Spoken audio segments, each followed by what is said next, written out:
हाँ।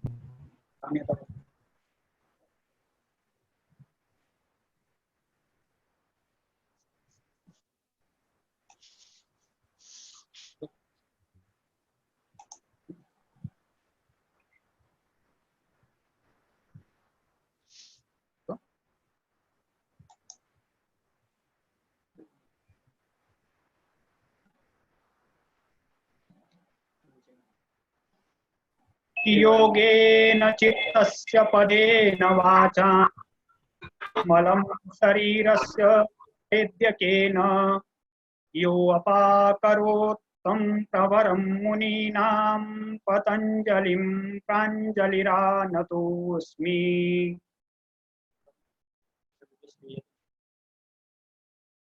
सर्वे शृण्वन्ति वा? संजीव महोदय? आम् आम् आम् श्रूयते। समीचीनम्। यः वयं योगदर्शनस्य आरम्भं कृतवन्तः तत्र समाधिपादारब्धा योग अथ योगानुशासनं योगस्य अनुशासनं तस्य आरम्भः क्रियते। योगश्चित्तवृत्ति निरोधः चित्तवृत्तीनां निरोधः योगः अस्ति। यदा चित्तवृत्तीनां निरोधः भवति तदा द्रष्टुः स्वरूपे अवस्थानं भवति, अन्यथा वृत्तिसारूप्यं भवति। वृत्ति यथा नयन्ति वृत्तयः तथैव चित्तस्य स्वरूपता भवति। काः सन्ति वृत्तयः? कतिविधाः सन्ति? तर्हि पञ्चतयः। क्लिष्टाः सन्ति, अक्लिष्टाः सन्ति। अनन्तरं वृत्ति नाम नामानि उक्तानि: प्रमाण, विपर्यय, विकल्प, निद्रा, स्मृति। एतः पञ्च वृत्तयः सन्ति। एकैकस्य वृत्तेः अपि तत्र विवरणं कृतं। प्रत्यक्षानुमानागमाः प्रमाणानि, विपर्ययो मिथ्याज्ञानं, शब्दज्ञानानुपाति वस्तुशून्यो विकल्पः, अभाव प्रत्यया वृत्ति उल्लंघना वृत्तिर्निद्रा, अनुभूत विषया संप्रमोषः स्मृतिः। एवं वृत्ति नाम कथनम् अभवत्। तदा वृत्तीनां निरोधः कथं भवेत् एतद् विषये उक्तम्। अभ्यास वैराग्याभ्यां तन्निरोधः। अभ्यासेन वैराग्येण च वृत्तीनां निरोधः भवति। तत्र स्थितौ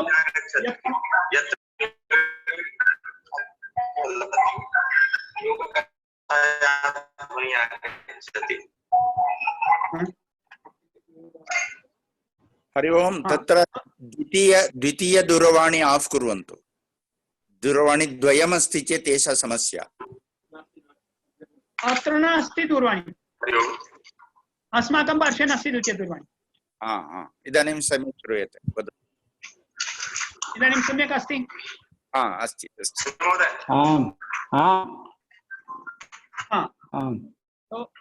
तत्र स्थितौ यत्नो अभ्यासः। अस्माकं निरुद्ध चित्तस्य या अवस्था अस्ति तस्य नाम स्थिति। यदा वृत्तयः न सन्ति, वृत्तयः शान्ताः सन्ति, चित्तं निरुद्धम् अस्ति, तस्य अवस्थायाः नाम स्थिति। तत्र स्थिति या अस्ति तस्यां स्थातुं यत्नः यः अस्ति, तन्निमित्तं यः यत्नः अस्ति तस्य नाम अभ्यासः। सः अभ्यासः दीर्घकालपर्यन्तं निरन्तर्येण सत्कारपूर्वकं यदा आसेवितः भवति तदा अभ्यासः दृढभूमिः भवति, दृढः भवति अभ्यासः। वैराग्यस्य विषये उक्तं। दृष्ट अनुश्रविक विषयस्य यदा चित्तस्य वशीकारः भवति, यदा दृष्टविषयेषु अस्माकं चित्तवृत्तयः न गच्छन्ति, अनुश्रविक विषयेषु अपि चित्तवृत्तयः न गच्छन्ति, तत्र वशीकारः अस्ति, तस्य अवस्थायाः नाम वैराग्यम्। एतत्तु सामान्य वैराग्यम् उक्तम् अस्ति। यदा पुरुषख्याति भवति, आत्मदर्शनं भवति, आत्मविषयकं ज्ञानं भवति, तदा गुणेभ्यः एव वैतृष्ण्यं भवति। तस्य अवस्थायाः नाम परं वैराग्यम् अस्ति। यदा गुणेभ्यः अपि वितृष्णा भवति। कथं गुणानां कार्यमस्ति तत्रोक्तं प्रकृति अस्ति तथा महत् रूपेण तस्य प्रथमा परिणामः अस्ति महतः अहंकार रूपेण तस्य द्वितीय परिणामः अस्ति अहंकारः तु सात्विकाः राजसाः तामसाः च अनन्तरं तेभ्यः अहंकारेभ्यः एकस्तु भूतसर्गः जातः अस्ति द्वितीय तु अस्माकं ज्ञानेन्द्रियाणि कर्मेन्द्रियाणि मनः इति अस्ति मुख्यतया ज्ञानेन्द्रियाणि कर्मेन्द्रियाणि मनः इति परिणामः सात्विक अहंकारस्य शब्द स्पर्श रूप रस गंध इति तन्मात्राणि सन्ति ततः महाभूतानि सन्ति एते विकारा तु तामस अहंकारस्य परन्तु राजस अहंकारः तु उभयत्र अस्ति तद्विना अग्रे प्रवृत्ति न भवति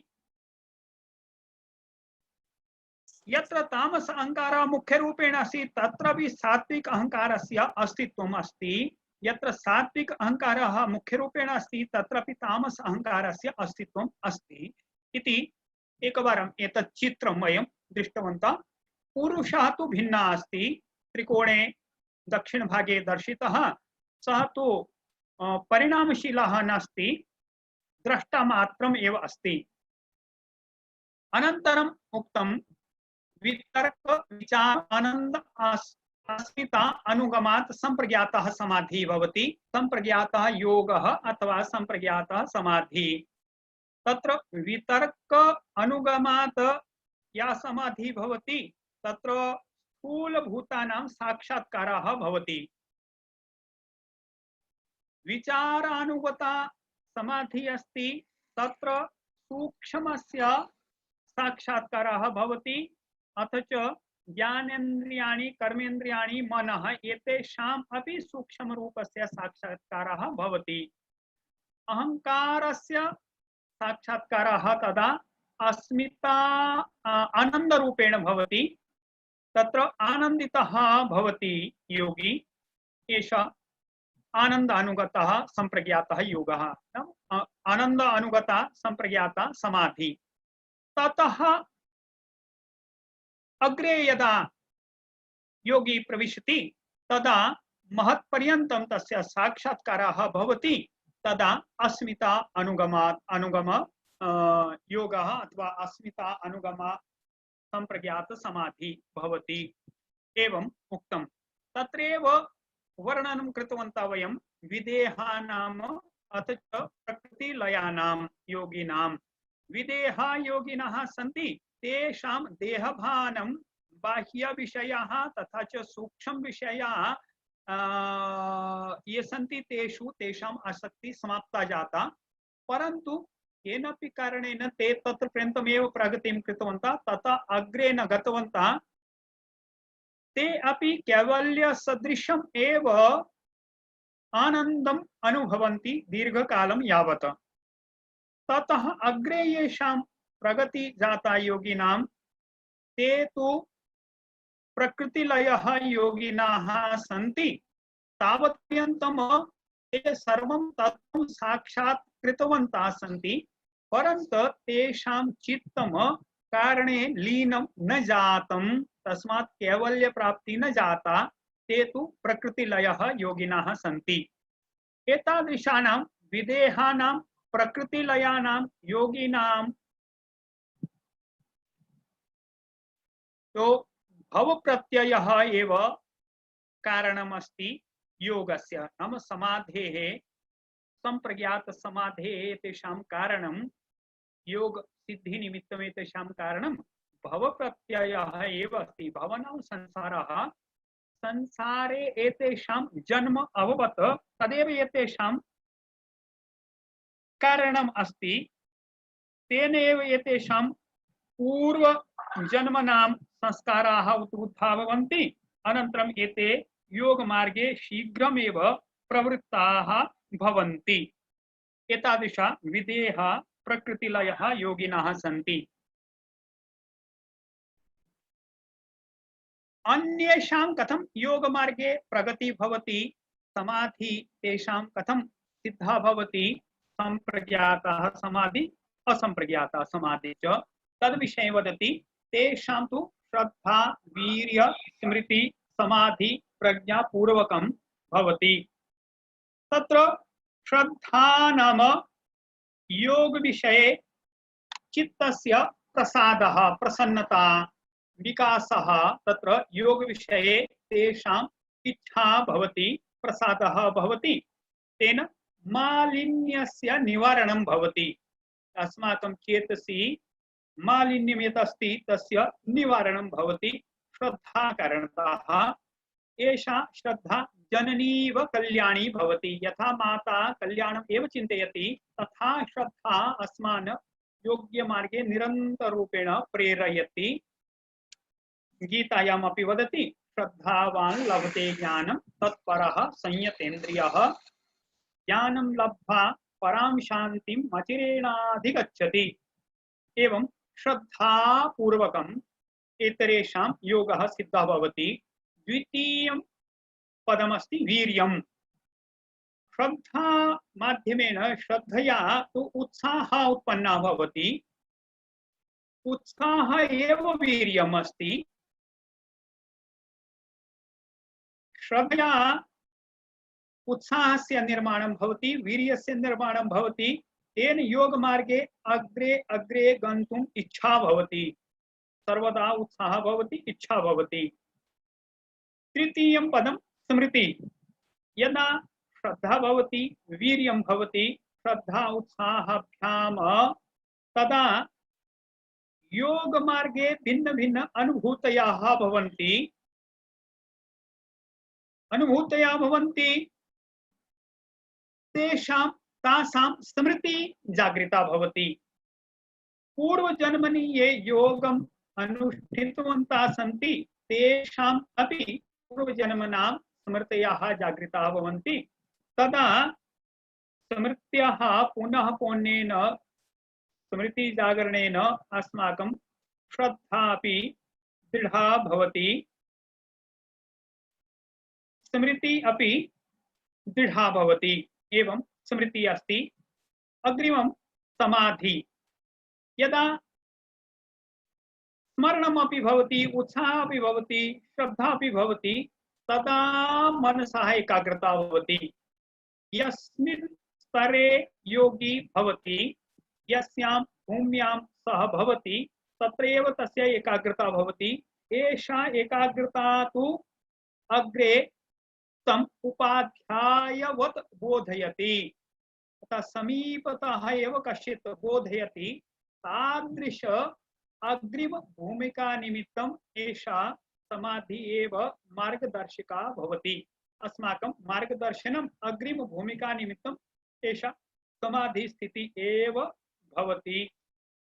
अनन्तरम् एतेषाम् आचरणेन अस्माकं समाधि भावनया बुद्धि उत्तरोत्तरं प्रखरा भवति।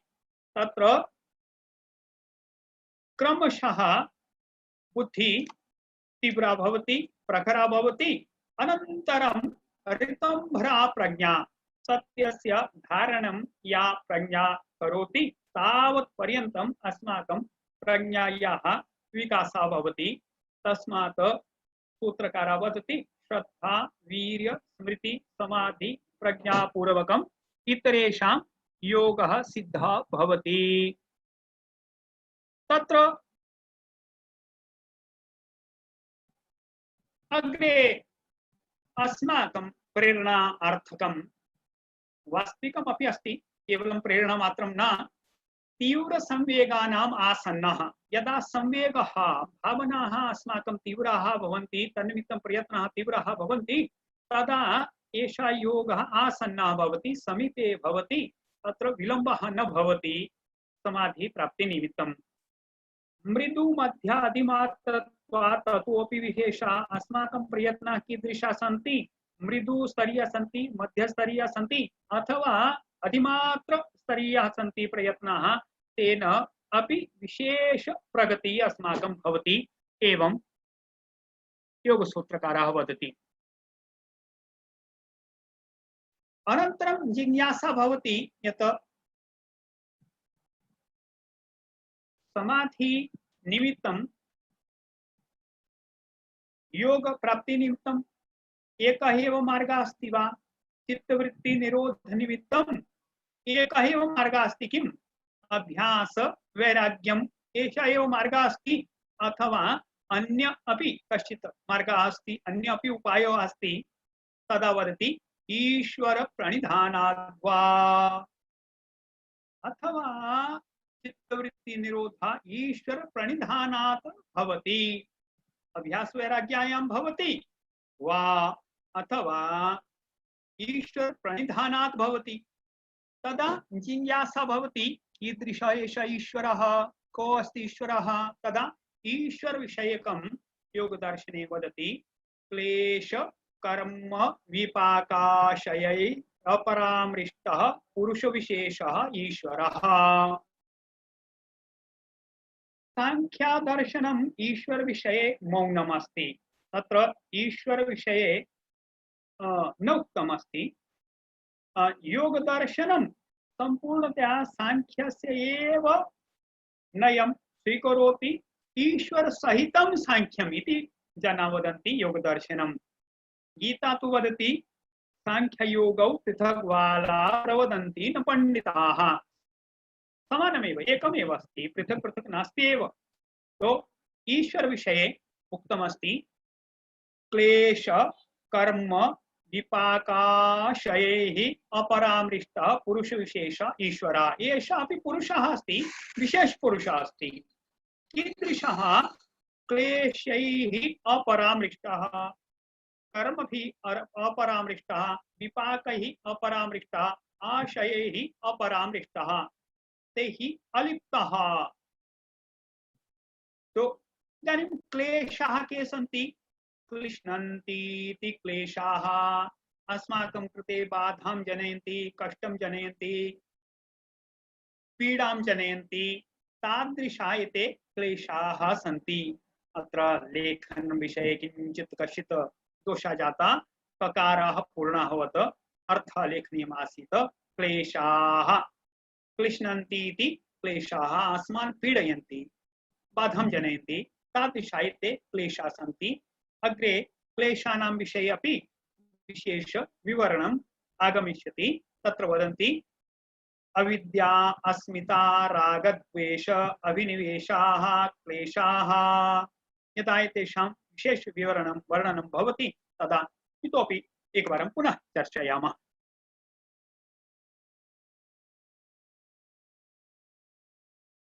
कुशला कुशलानि कर्माणि वयं लोके सर्वदा कर्माणि कुर्मः तत्र कुशलानि कर्माणि अकुशलानि कर्माणि कुशलानि पुण्यकर्माणि सन्ति अकुशलानि अपुण्यकर्माणि सन्ति तो यत्किमपि वयं कर्म कुर्मः तस्य अस्माकं चित्ते प्रभावः भवति कर्मणां फलं विपाकः तत्फलं विपाकः तत्फलं न कर्मणां फलं विपाकः तस्य नाम विपाकः तदा तदनुगुणाः वासनाः आशयाः विपाक अनुगुणाः वासनाः अस्माकं चित्ते भवन्ति वासनानां संग्रहस्य नाम आशयः तादृशा आशयाः तस्मात् वदन्ति ईश्वरः तु पुरुष विशेषः अस्ति तत्र क्लेशाः न सन्ति अविद्या अस्मिता रागद्वेष अभिनिवेशः एते न सन्ति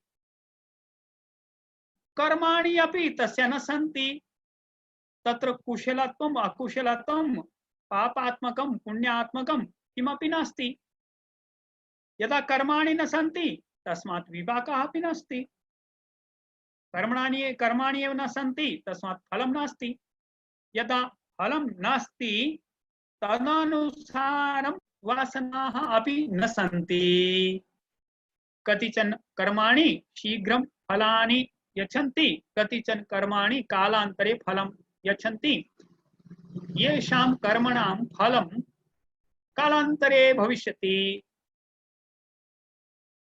तत् फलं वासनारूपेण संग्रहीतम् अस्ति अस्माकं चेतसि तस्य नाम आशय ईश्वरः एतैः अपरामृष्टः अलिप्तः अस्ति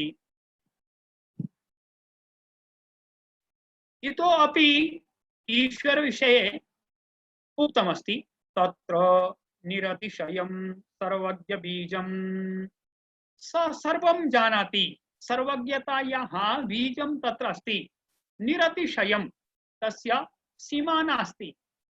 अतिशयमस्ति, निरतिशयं तस्य सीमा नास्ति। तावत् पर्यन्तं सः सर्वज्ञ अस्ति। वयं यावत् चिन्तनम् अपि कर्तुं न शक्नुमः। तादृशः सर्वज्ञ ईश्वरः।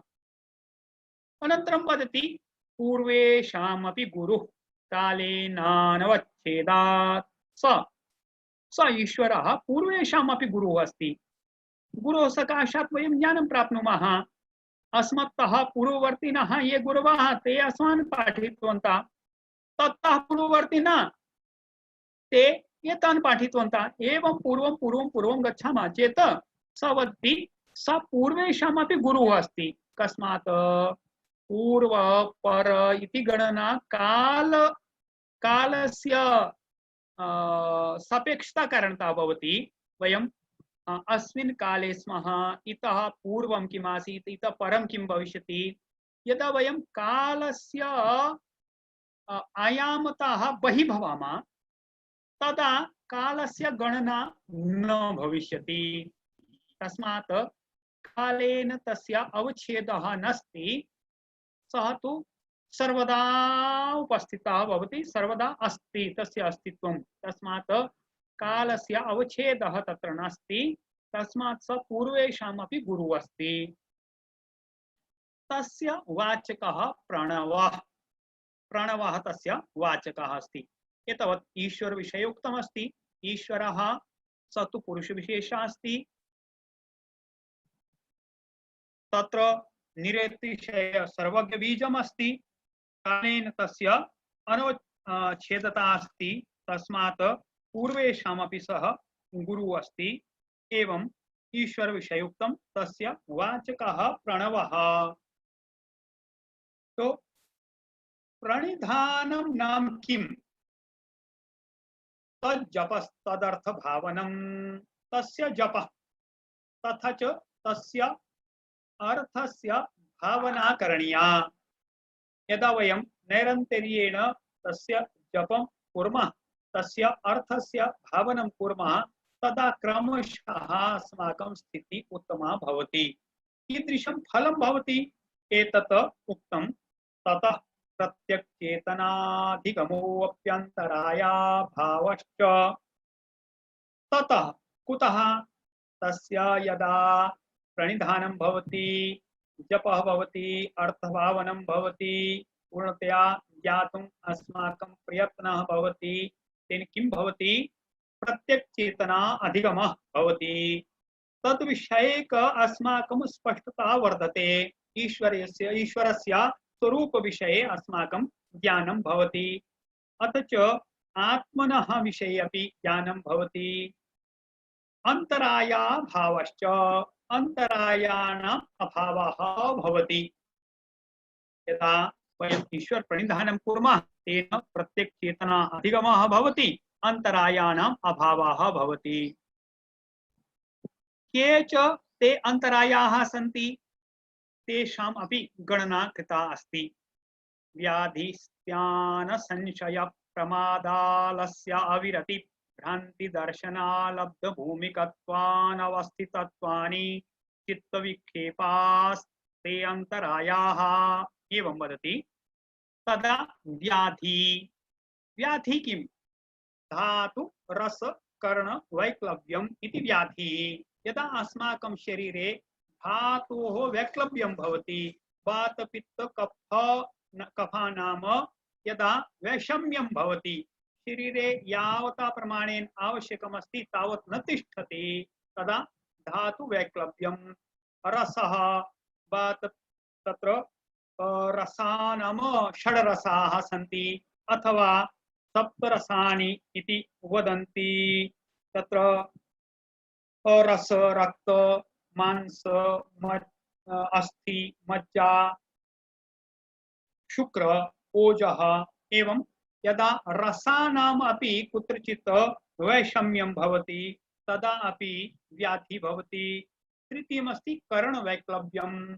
करणनाम अस्माकम् इन्द्रियाणि, इन्द्रियेषु अपि विकलता कदाचित् आगच्छति, तदा अपि व्याधि भवति। नाम व्याधि धातु रस कर्ण एतेषु यदा वैक्लव्यं भवति तदा व्याधि। स्त्यानम् अकर्मण्यता चित्तस्य, यदा चित्तस्य अकर्मण्यता भवति तस्य नाम स्त्यानम्। वयं किमपि कर्तुं न इच्छामः तदा अकर्मण्यता भवति।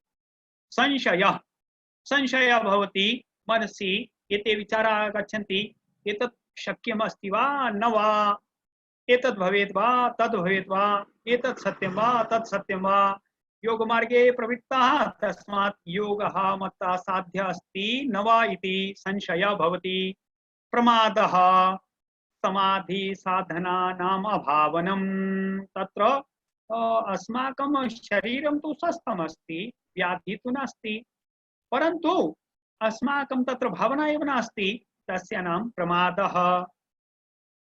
आलस्यं गुरुत्वात् कायस्य चित्तस्य च अप्रवृत्तिः, यदा गुरुत्वं भवति शरीरे तदा अस्माकं शरीरस्य चित्तस्य च अप्रवृत्तिः भवति, किमपि कर्तुम् अस्माकं मानसिकता न भवति, तस्य नाम आलस्यम्। अविरति विषय संप्रयोगात्मा गर्थः सम्मोहनं स्यात्। तत्र गर्थानां तृष्णा, यदा विषयेषु अस्माकं तृष्णा भवति पुनः वयं तदेव कर्तुम् इच्छामः, विषयेषु एव अस्माकं मनः पुनः पुण्येन गच्छति, तस्य नाम अविरति। तथा विरतः न भवति अस्माकं मनः, वयं पुनः पुण्येन तत्रैव गच्छामः, तदा तस्य अवस्थायाः नाम अविरति। भ्रांति दर्शनम विषय पर्यय ज्ञानम, यदा यत् वयं वस्तुतः यत् स्थानम् अस्माभिः प्राप्तव्यं तत् न प्राप्नुमः, अन्यतेव किमपि वयं पश्यामः, तत्र भ्रमः भवति, भ्रांति दर्शनं भवति। वयं यत् शास्त्रोक्तम् अस्ति तत् न कुर्मः, अन्यतेव किमपि कुर्वन्तः भवामः। अलब्ध भूमिकत्वं समाधि भूमेः अलाभः, शास्त्रे यथा उक्तमस्ति तथा अस्माकं प्रगति न भवति, समाधि भूमि प्राप्ता न भवति इति। अलब्ध भूमिकत्वं। नवम अनवस्थितत्वं, प्राप्तायां लब्धायां भूमौ चित्तस्य अप्रतिष्ठा, या भूमि अस्माभिः प्राप्ता किंचित काल निमित्तं तत्र चित्तस्य स्थितिः न भवति, अप्रतिष्ठा भवति, तत्र चित्तं न तिष्ठति, पुनः पुण्येन अधः आगच्छति। एवं एते तु उक्ता चित्त विक्षेपाः, ते एते चित्तस्य विक्षेपाः सन्ति, ते अंतरायाः न विघ्नाः सन्ति, एते चित्त विक्षेपाः। कथं? यदा ईश्वर प्रणिधानं भवति तदा एतेषाम् अभावः भवति, एते न पीडयन्ति अस्मान्। एवं अंतरायः। अग्रे वदति एतैः सह इतोपि पञ्च एतेषां मित्राणि सन्ति। केवलम् एवं कष्टम् एकाकी नागच्छति, तेषां गणः अस्ति कष्टानां, तथा तेन सह एते अपि इतोपि पृष्ठतः आगच्छन्ति बै प्रोडक्ट रूपेण। तदवति विक्षेप सह भुवः, विक्षेपैः सह एव उत्पन्नाः भवन्ति एते। के दुःख दोर्मनस्याङ्गमेजयत्व श्वास प्रश्वासा। दुःखं दोर्मनस्यं दुःखम् इति तत्र उक्तमस्ति। आध्यात्मिकं दुःखम्, आदिभौतिकं दुःखम्, आदिदैविकं दुःखम्, एतादृशानि दुःखानि भवन्ति। तदा दुःखं सर्वेषाम् एकः एव समूहः, आध्यात्मिक दुःखानां, शारीरिकं मानसिकं यत्किमपि भवति आत्मनि, तदा तानि दुःखानि।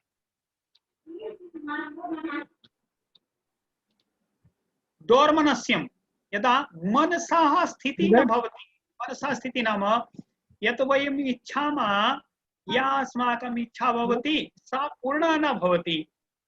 यत्र वयं यत् कर्तुम् इच्छामः तत् कर्तुम् अस्माकं केनापि कारणेन वैफल्यं भवति।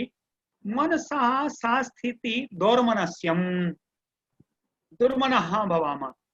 एवं इच्छायाः पूर्त्यां यदा विक्षेपः आगच्छति अथवा या भूमिका अस्माभिः प्राप्तव्या भवति सा प्राप्ता न भवति तदा दोर्मनस्यम्। एवं अंगमेजयत्वम्, अस्माकं अंगानि व्यवस्थितानि न तिष्ठन्ति, कंपनं भवति। यत्र वयम् इच्छामः, यादृश्यां स्थितौ वयम् इच्छामः तादृश्यां स्थितौ अस्माकं शरीरस्य अंगानि न तिष्ठन्ति, तस्य नाम अंगमेजयत्वम्। समाधिनिमित्तम् एषः अपि कश्चित् विघ्नः अस्ति। श्वासः प्रश्वासः, श्वासः इति तत्र प्राणवायोः अन्तः स्वीकरणम् आचमनम्, प्रश्वासः इति बहिः निष्कासनम्। तथा यदि श्वास प्रश्वासयोः गति यथा अपेक्षिता अस्ति तथा न भवति तदापि अस्माकं चित्तस्य स्थितिः व्यवस्थिता न भवति। श्वासरोगेण कश्चित् पीडिता अस्ति, सः एतत् सर्वं योगं कर्तुं न शक्नोति। तादृशः श्वासः प्रश्वासः इति उक्ताः सन्ति। एवं एते विक्षेप सहभुवः, विक्षेपैः सह एव एते उत्पन्नाः भवन्ति। एतत् निमित्तं किं करणीयमस्ति वत्ति? तत् प्रतिषेधार्थम् एकतत्त्वाभ्यासः। एतेषां प्रतिषेधनिमित्तम् एकतत्त्वस्य अभ्यासः करणीयः। एकतत्त्वं किम्? एकतत्त्वं तु ईश्वरः एव। अन्यानि तत्त्वानि तु एकतत्त्वानि न सन्ति, परन्तु अस्माकं स्थितिः अनुक्षणं तत्र गन्तुं न शक्नोति। तस्मात् आरम्भे यत्र यत्र यस्य स्थितिः अस्ति ततः एकतत्त्वस्य अभ्यासः करणीयः। क्रमशः तु ईश्वर प्रणिधानम् एव एतेषामपि उपायः उक्तः अस्ति। एतावत्पर्यन्तम् ईश्वर प्रणिधान विषये उक्तः। द्वितीय उपायः एषः सूचितः अस्ति। प्रथमा अभ्यास वैराग्यं, द्वितीयम् ईश्वर प्रणिधानम्। ईश्वर प्रणिधानेन अस्माकं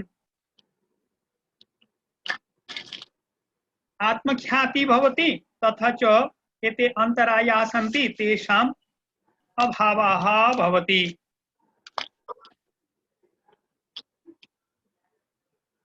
अंतरायाः सन्ति विक्षेपाः, तैः सार्धम् एते पञ्च अपि उत्पन्ना भवन्ति। एतेषां प्रतिषेधनिमित्तमपि एकतत्त्वस्य अभ्यासः करणीयः। एवम् एषा द्वितीय उपायः सूचिता चित्तवृत्ति निरोधस्य। अग्रे अपि सूचयन्ति। तृतीय उपायः अस्ति, तत्र वदति मैत्री करुणा मुदितोपेक्षाणां सुख दुःख पुण्य विषयाणां भावना तश्चित्त प्रसादनम्।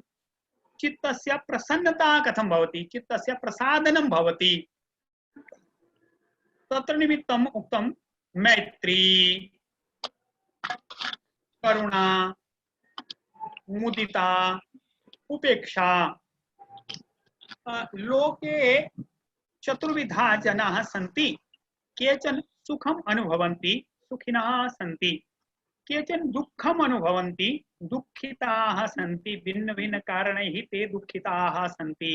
यथा कोरोना संकटकाले बहवः श्रमिकाः ते दुःखिताः, कदापि एव स्वगृहं गन्तुम् इष्टवन्तः, अत्यन्तं दुःखम् अनुभूतवन्तः। कदाचित् भोजनस्य समस्या, भोपाले इति सूचना आगता आसीत् पादत्राणमेव नास्ति, तदा तत्रत्य बहवः जनाः गृहेषु गत्वा पादत्राणानां संग्रहणं कृतवन्तः। येषां पार्श्वे नास्ति तं नयन्तु। एवं दुःखम् अनुभवन्ति। केचन पुण्यवन्तः सन्ति, पुण्यशालिनः जनाः सन्ति। पुण्यकारणतः तेषां सर्वम् ऐश्वर्यम् अस्ति, तेषां प्रतिष्ठा अस्ति।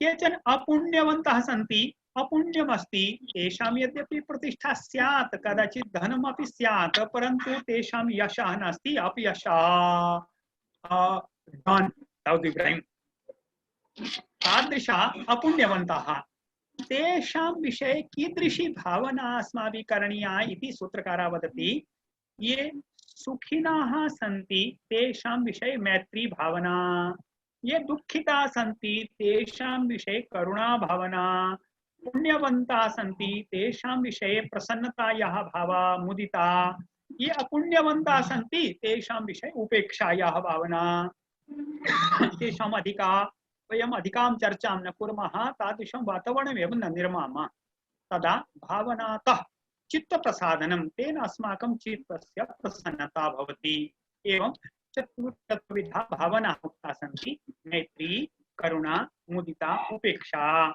एषा तु तृतीया उपायः उक्ता अस्ति चित्तवृत्ति निरोधस्य अग्रे अपि विविधा उपायाः सूचिताः सन्ति वदति प्रच्छर्दन विधारणाभ्यां वा प्राणस्य अथवा प्राणस्य प्रच्छर्दनं विधारणं च इति द्वाभ्यां प्रच्छर्दनं छर्दी यथा वमनं भवति तस्य नाम छर्दी तादृश बलपूर्वकं वेगेन प्राण बहिः निष्कासनीया सा स्थिति प्रच्छर्दनस्य अस्ति विधारणं बहिः एव धारणं विपरीत धारणं तदा बाह्य कुंभकम एतादृशी स्थिति यदा प्राणस्य प्रच्छर्दनं कुर्मः विधारणं च कुर्मः तदा अपि चित्तस्य प्रसन्नता भवति तस्य मालिन्यं नष्टं भवति प्राणायामस्य विषये अपि अग्रे साधनपादे विस्तरेण आगच्छति तत्र पुनः चर्चां कुर्मः अग्रे एक अन्य उपायः सूचितः अस्ति विषयवती वा प्रवृत्तिरुत्पन्ना मनसः स्थितिनिबन्धने वा अथवा विषयवती प्रवृत्ति उत्पन्ना भवति सा अपि मनसः स्थितेः निबन्धनं करोति यदा अस्माकं पार्श्वे किमपि कार्यं न भवति कुत्रचित् अपि मनसः अस्माकं निबन्धनं न भवति तदा उन्मत्ताः भवामः किमपि कार्यं नास्ति किं कुर्यामः तो तस्मात् वदति यदा कश्चित् विषयः अस्ति किमपि करणीयम् अस्ति एतादृशं निश्चयं करोति तदा अस्माकं मनसः स्थितिः निबद्धा भवति इतस्ततः तदा दोलायमाना न भवति वृत्तिभिः सह भ्रमणं न करोति इति एक विषयमेव स्वीकृत्य अस्माकं मनसः निबन्धनं करोति एतस्य एव अग्रिमा स्थितिः उक्ता अस्ति विशोका वा ज्योतिष्मती मनसः स्थितिनिबन्धनी यदि एषा स्थिति विशोका भवति शोकरहिता भवति तथा च ज्योतिष्मती भवति यदा शोकरहिता भवति तथा च विशेष बुद्धियुक्ता भवति प्रकाशयुक्ता भवति तदा तो निश्चयेन मनसः एकस्मिन् क्षेत्रे एकस्मिन् देशे निबन्धनं करोति एव एवं उक्तम् अथवा अन्य उपाय सूचिता वीतराग विषयं वा चित्तम् अथवा चित्तं कमपि एतादृशं जनं विषयं करोति तस्य आलम्बनं करोति यः वीतरागः यस्य रागः अतीतः समाप्तः सुखेषु यस्य आसक्ति नास्ति तादृशः वीतरागः अस्ति यस्य रागः नास्ति रागः नाम सुखेषु तस्य आसक्ति नास्ति तादृशः यदि योगी भवति यदि तस्य स्थिते आलम्बनं कुर्मः तादृशः भवेयम् इति चिन्तयति तदा अपि चित्तस्य स्थितिः तत्र वृत्तिभ्यः पृथक् भवति अग्रिम उक्तं स्वप्न निद्रा ज्ञानालम्बनं वा अथवा स्वप्नस्य निद्रायाः ज्ञानस्य च आलम्बनं करोति स्वप्नं योगमार्गे यदा योगी प्रवृत्ता भवति तदा स्वप्ने अपि सः तादृशमेव योग विषयकमेव चिन्तनं करोति तदा तस्य स्वप्नः अपि तादृशः भवति। निद्रा अपि सुखनिद्रा भवति। यदि निद्रा सुखेन भवति पूर्णा भवति तर्हि अग्रिमे दिवसे पुनः समान उत्साहः भवति। निद्रा एव औषधवत् कार्यं करोति, ऊर्जां ददाति। ज्ञानस्य आलम्बनं करोति यदा तदा अपि चित्तस्य वृत्तीनां निरोधः भवति। एतावत् उक्त्वा उक्तं यथाभिमत ध्यानाद् वा। यथा अभिमत ध्यानस्य एकः एव प्रकारः इति नास्ति, तत्र भिन्न भिन्न मतानि सन्ति। अस्माकं कृते अनुकूलतरं यत् अस्ति तादृशं सम्यक्तया मननपूर्वकं स्वीकृत्य विचार्य पुनः तत्रैव ध्यानं करणीयं भवति। तेन अपि अस्माकं चित्तवृत्तीनां निरोधः भवति। एवं क्रमेण 8 उपायाः सूचिताः सन्ति चित्तवृत्ति निरोधस्य। तत्र प्रथम उपायः अस्ति अभ्यास वैराग्यम्, अभ्यासेन वैराग्यम्। द्वितीय अस्ति ईश्वर प्रणिधानम्, ईश्वर प्रणिधानेन चित्तवृत्तीनां निरोधः भवति। अनन्तरं तृतीय उपायः सूचितः अस्ति प्रच्छर्दन विधारणाभ्यां वा प्राणस्य, प्राणायामेन अपि चित्तवृत्ति निरोधः भवति। अनन्तरम् एकं विषयं स्वीकृत्य यदा प्रवर्तते तदा अपि चित्तवृत्तीनां निरोधः भवति। यदि तत्र इतोपि अग्रिमा स्थितिः अस्ति तर्हि सा स्थितिः विशोका ज्योतिष्मती भवति, तदा चित्तवृत्तीनां निरोधः भवति। वीतरागं यदा विषयं करोति तदापि चित्तस्य निरोधः भवति। स्वप्न निद्रा ज्ञानस्य आलम्बनं करोति तदा अपि चित्तवृत्तीनां निरोधः भवति। यथा अभिमतमस्ति चर्चानन्तरम् अनुभवानन्तरं ज्येष्ठानां मार्गदर्शनानन्तरं शास्त्राणां परिशीलनानन्तरं ध्यानस्य यः क्रमः अस्माभिः स्वीकृतः अस्ति तस्य आलम्बनेन अपि चित्तवृत्तीनां निरोधः भवति। वस्तुतः मानस किं शास्त्रं योगशास्त्रं केवलं योगमार्गस्य शास्त्रमस्ति इति नास्ति, तस्य लौकिकानि फलानि तु सन्ति एव। वयं पश्यामः बहवः जनाः सन्ति तेषां मानसिकी स्थितिः सम्यक् न भवति। तो किं करणीयमस्ति तन्निमित्तं मनोचिकित्सकं ते तत् समीपं गच्छन्ति, पृच्छन्ति। तो एते 8 उपायाः सन्ति, तेषां द्वारा यदि वयं यथा यथा यस्य यादृशी स्थितिः अस्ति तर्हि एकस्य वा द्वितीयस्य वा तृतीयस्य वा एवं आलम्बनं कुर्मः, तेन अस्माकं चित्तस्य निरोधः भवति। तत्रापि वयं द्विविधम् एतत् विचारयितुं शक्नुमः। केचन उपायाः सन्ति ते तु चित्तस्य निर्मलतायै सन्ति। वृत्तीनां निरोधः तावत् न भवति तेषां माध्यमेन। यथा मैत्र्यादि भावना अस्ति, तेन निर्मलता भवति चित्तस्य। प्रवृत्ति अस्ति विशोका ज्योतिष्मती, तदापि निर्मलता भवति।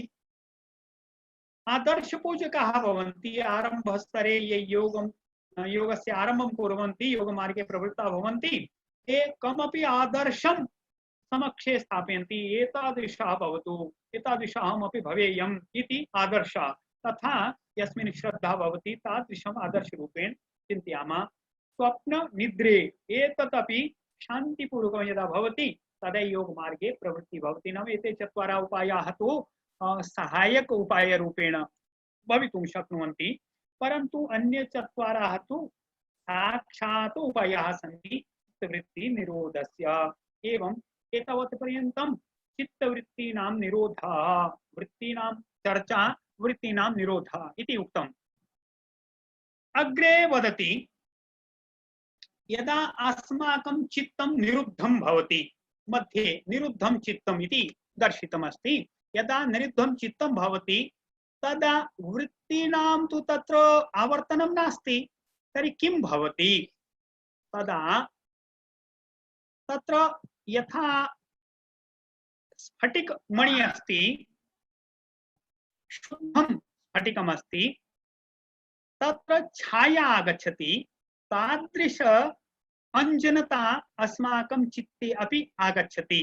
कस्य अंजनता आगच्छति? तर्हि ग्रहीत्री ग्रहण ग्राह्यस्य च अंजनता तत्र आगच्छति।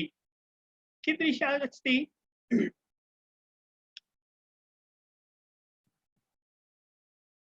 अत्र त्रयः विषयाः उक्ताः सन्ति। एकस्तु ग्राह्य विषय अस्ति। ग्राह्य विषय संपूर्णं विश्वं, लोकः, प्रपञ्चः, यत्किमपि प्रकृतेः अस्माकं दृश्यरूपम् अस्ति तत् सर्वं ग्राह्य श्रेण्याम् अस्ति। तथा च एतस्य सूक्ष्म विषयाः अपि ग्राह्य श्रेण्याम् एव सन्ति। तो एषः विषयः तु ग्राह्यम् इति दृश्यं संसारः। तत्र सूक्ष्म विषयमपि ग्राह्य विषयः अस्ति। तथा अत्र वृक्षः दर्शितः, नाम संसारस्य प्रतीकः दर्शितः अस्ति। वयं ग्राह्यस्य ग्रहणं कुर्मः इन्द्रियाणां माध्यमेन। इन्द्रियैः वयं साक्षात्कारं कुर्मः ग्राह्यस्य, इन्द्रियैः साक्षात्कारं कुर्मः अथवा अनुमान द्वारा अपि कुर्मः, तर्हि निश्चयात्मकं वयं क्रमशः मनसा कुर्मः। मनः अपि इन्द्रियमेव, तस्मात् ग्रहणम् इति द्वितीयः अस्ति। यः ग्रहणं करोति सः तु ग्रहीता अस्ति। ग्रहणं करोति सः ग्रहीता अस्ति। तथा एते त्रयाः सन्ति। निरुद्ध चित्ते एतेषां छाया भवति, एतेषां अंजनता भवति। यदा वृत्तौ अस्माकं चित्तं लग्नं भवति तदा वयं वृत्ति अनुसारम् आचरामः। यदा वृत्तिभ्यः निरोधः भवति तदा निर्मलं चित्तम् अस्ति, तत्र एतेषां अंजनता भवति। कस्य भवति? ग्राह्यस्य भवति, ग्रहणस्य भवति, ग्रहीतुः भवति। कथम् अंजनता भवति? एतादृशम् अंजनता भवति। अस्माकं चित्तमस्ति, निर्मलं चित्तमस्ति। तत्र अंजनता कस्य भवति? ग्राह्यस्य अंजनता भवति। कथं भवति? यः ग्राह्य विषये अस्ति तस्य ग्रहणम् इन्द्रियाणि कुर्वन्ति। नेत्रं, यथा इन्द्रियाणां प्रतीक रूपेण नेत्रं दर्शितम्। अत्र इन्द्रियाणि ग्रहणं कुर्वन्ति। ग्रहीता कः अस्ति? अस्माकं आत्मा। तो तस्य छाया एका भवति, तस्य अंजनता भवति ग्राह्य विषयस्य। यदा ध्यानम् इतोपि सूक्ष्म स्तरे वयं कुर्मः, समाधिं सूक्ष्म स्तरे कुर्मः, तर्हि ग्रहण विषयकस्यापि तत्र अंजनता भवति। ग्रहण विषयस्य अंजनता भवति, इन्द्रियाणां विषये अपि अंजनता भवति। इतोपि सूक्ष्म स्तरं प्रविशामः वयं, तदा ग्रहीतुः अपि तत्र अंजनता भवति। स्वस्यापि छवि तत्र द्रष्टा द्रष्टुं शक्नोति, द्रष्टुम् अनुभवति। एवं ग्रहीत्री ग्रहण ग्राह्येषु तस्य अंजनता भवति। एतत् चित्रं द्रष्टुं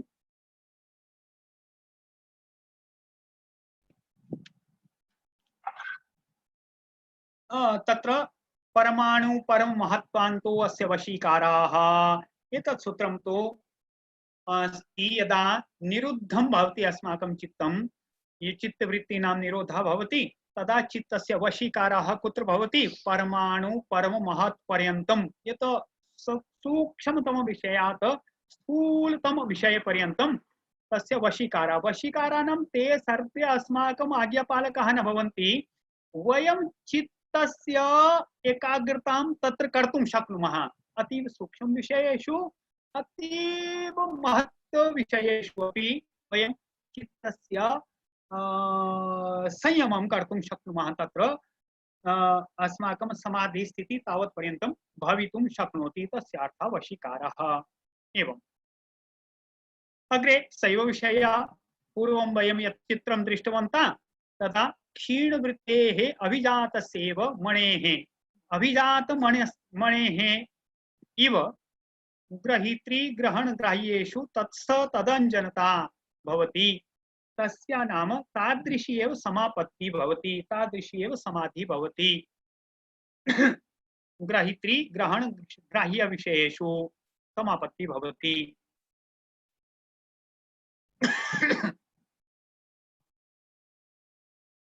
अग्रे उक्तं तत्र शब्दार्थ ज्ञान विकल्पैः संकीर्णा सवितर्का समापत्तिः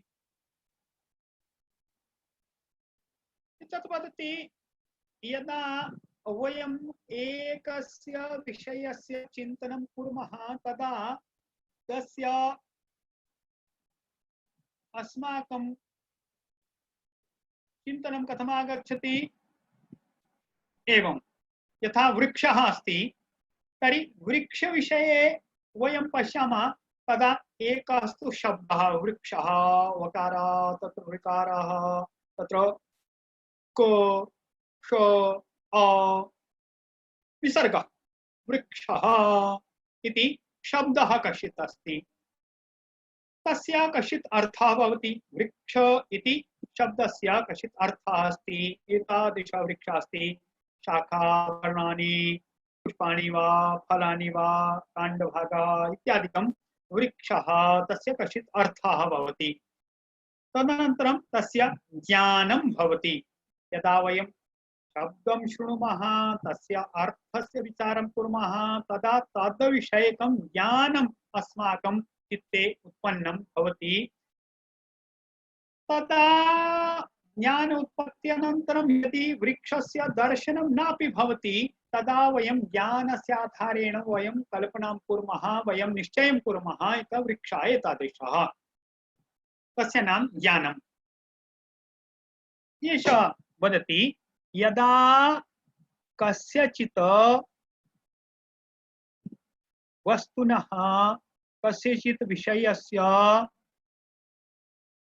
शब्द अर्थ ज्ञान विकल्पैः संकीर्णा भवति अस्माकं समाधि तद विषय की समाधि एतैः मिश्रिता भवति शब्देन ज्ञानेन विकल्पेन च मिश्रिता भवति तत्र शब्दस्यापि आभासः आगच्छति अर्थस्यापि आभासः आगच्छति तद्विषयक ज्ञानस्यापि आभासः आगच्छति तदा एतैः संकीर्णा या समाधि भवति सा तु सवितर्का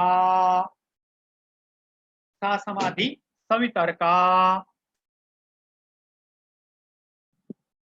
यदा स्मृति परिशुद्धा भवति तदा शब्दस्य श्रवणमात्रेण अर्थस्य अनुभूति भवति ज्ञानस्य च उदय भवति अनन्तरं शब्दस्यापि आवश्यकता न भवति यदा स्मृति परिशुद्धा भवति तर्हि शब्द स्मरणं विना अपि तस्य अर्थमात्रस्य निर्भासा भवति सा तु समाधि निर्वितर्का अस्ति एवं सवितर्का शब्दार्थ ज्ञान विकल्पैः संकीर्णा यदा परिशुद्धा स्मृति भवति तर्हि एतैः शून्य केवलम् अमात्रं निर्भासति सा तु स्मृति यदा भवति तदा निर्वितर्का एषा समापत्ति भवति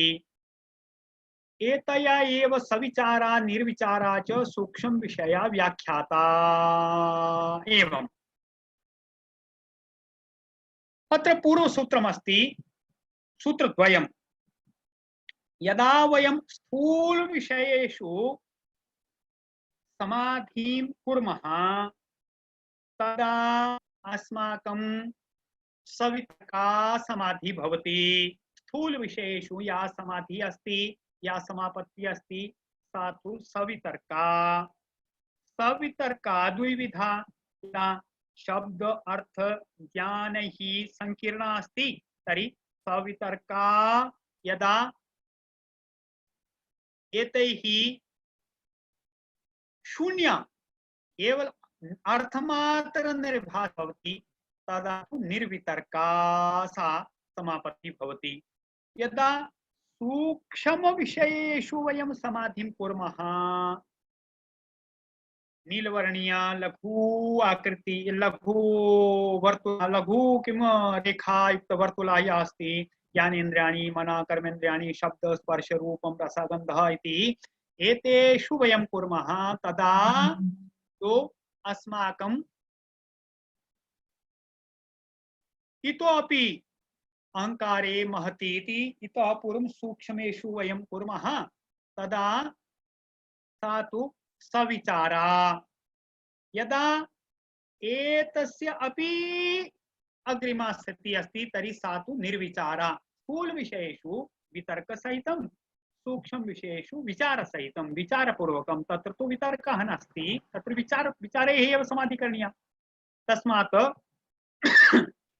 एताः चतस्रः समाधयः उक्ता, सवितर्का, निर्वितर्का, सविचारा, निर्विचारा। अनन्तरं भवति सूक्ष्म विषयेषु या समाधिः अस्ति सा यथा उक्ता सविचारा निर्विचारा। तर्हि सूक्ष्म विषयत्वं कुत्र कुत्र पर्यन्तं सूक्ष्म विषयस्य गणना करणीया अस्माभिः? तत्र वदति सूक्ष्म विषयत्वं च अलिङ्ग पर्यवसानम्। लिंग इति लिंगं नाम यस्य लयः भवति, लयं गच्छति तथा लिंगम्। मूल प्रकृति या अस्ति सा तु अलिंग, तत्र लिंगत्वं नास्ति, तस्य लय कुत्रचित् अपि न भवति। ततः पूर्वं स्थूलभूतानि सूक्ष्मेषु गच्छन्ति, कर्म इन्द्रियाणि मनः अहङ्कारेषु गच्छन्ति, अहङ्कारः महति प्रविशति, महतः प्रकृतौ लयः भवति, विलीनं भवति। तर्हि अलिङ्गपर्यन्तम्, अलिङ्गपर्यवसानं प्रकृतिपर्यन्तम् अपि सूक्ष्म विषयत्वम् अस्ति। नाम सविचारा समाधि, निर्विचारा समाधि, तत्र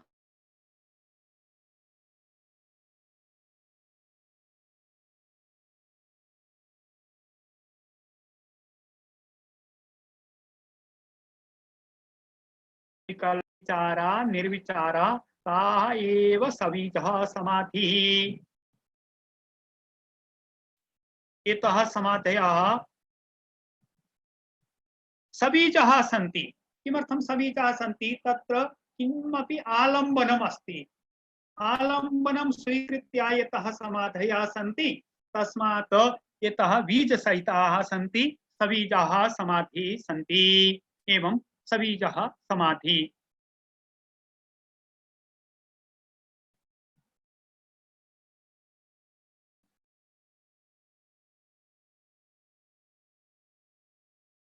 पंचवादन जाता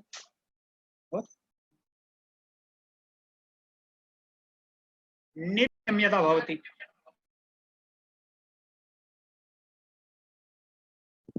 यदा निर्विचार वैशारद्यं भवति, निर्विचारा समाधि यदा विशदा भवति, नाम सविकल्पा निर्विकल्पा क्रमशः सविचारा निर्विचारा, निर्विचार समाधेः यदा वैशारद्यम् आगच्छति, अतीव निर्मलता भवति, तदा किं भवति?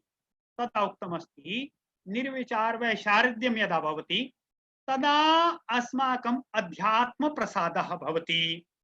अध्यात्म प्रसादः आत्मनः विषयकं ज्ञानम् उदितं भवति। अध्यात्म प्रसादे जाते सति ऋतंभरा प्रज्ञा भवति। अस्माकं बुद्धि ऋतं धारयति, ऋतं भरति। ऋतं नाम सत्यं। तादृशी प्रज्ञा अस्माकं ऋतंभरा भवति। सा तु विशेष प्रज्ञा अस्ति। तत्र वैशिष्ट्यम् अस्ति। किं वैशिष्ट्यम् अस्ति? अन्य यदा श्रुत अनुमान ज्ञानेन या प्रज्ञा भवति ततो अपि विशेषार्थत्वं तस्यां प्रज्ञायाम् अस्ति। तस्मात् विशेष प्रज्ञा अस्ति सा। यदा सा प्रज्ञा उदिता भवति तदा अन्य संस्कार प्रतिबन्धः भवति। इतः पूर्वं ये संस्काराः अस्माकं मनसि जाता आसन् तेषां प्रतिबन्धः भवति। ये संस्काराः निरोध संस्काराः तथा च चतुर्विधा समापत्ति सवितर्का निर्वितर्का सविचारा निर्विचारा समाधि कारणता ये संस्कारा तेषाम् अपि प्रतिबन्धः भवति। किं भवति? तत्संस्कार निरोधः अनन्तरं तस्यापि निरोधः करणीयः भवति। विशेष संस्कारस्य तेन सर्व संस्कार निरोधः भवति। सर्वे अपि संस्काराः निरुद्धः भवन्ति। तेन सर्व संस्कार निरोध कारणता निर्वीजः समाधि भवति। एतादृशी पुनः समाधि अवस्था आगच्छति। निर्वीजः समाधि सवीज समाधि निर्विचारवैशारद्यम् अध्यात्म प्रसाद प्रज्ञा विशेषार्थवती सा प्रज्ञा तया अन्य संस्काराणां प्रतिबन्धः भवति। अनन्तरं तस्य संस्कारस्यपि निरोधः करणीयः। तेन सर्व संस्काराः निरुद्धः भवन्ति। तेन निर्वीजः समाधि भवति इति समाधिपादः वदति। सर्वेभ्यो नमो नमः। संजीव महोदय किं वदति तदनुगुणम् अग्रे कार्यम्।